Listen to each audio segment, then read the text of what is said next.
లబ్ధిదారులకు మంజూరైన ఇందిరమ్మ ఇళ్ల నిర్మాణాన్ని అడ్డుకోవటాన్ని రాజకీయ ప్రజా సంఘాల నాయకులు ఖండించారు. గురువారం ఆదిలాబాద్ పట్టణంలోని సిఐటియు కార్యాలయంలో పలు రాజకీయ ప్రజా సంఘాల నాయకులు రౌండ్ టేబుల్ సమావేశం నిర్వహించారు.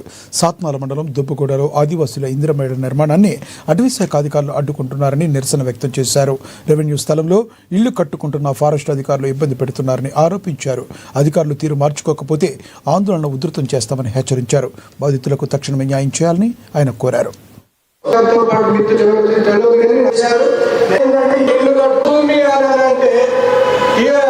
ఎవరికి రక్షణ ఉన్నది, ఎవరున్న కలుగుతారు ఈ జిల్లాలో అనేటువంటి సమస్య.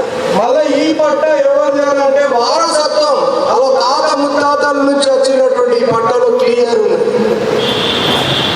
అసలు అటవీ భూమే కాదు, మీరు అర్థం చేసుకోవాలి.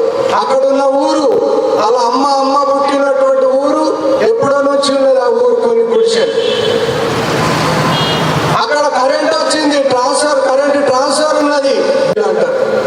అట్లాంటి తెగ పట్ల మన సానుకూలంగా ఈ ప్రభుత్వం కానీ ప్రజలు కానీ మానవతా దృక్పథంతో సానుభూతితో వ్యవహరించాల కులంల పట్ల.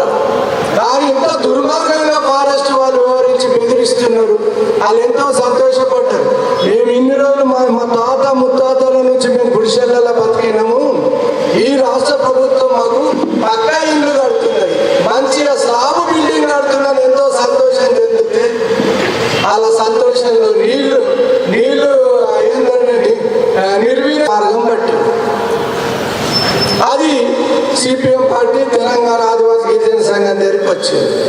ఇవాళ మా ఒక్కరమే కాకుండా అన్ని పార్టీల అన్ని సంఘాల యొక్క సహకారం, ప్రజా సంఘాల సహకారంతో ఈ ఫారెస్ట్ వాళ్ళ మీద జిల్లా కలెక్టర్ మీద ప్రెషర్ అనేటువంటి ఒత్తిడి తీసుకొస్తే ఈ సమస్య పరిష్కారం అవుతుంది.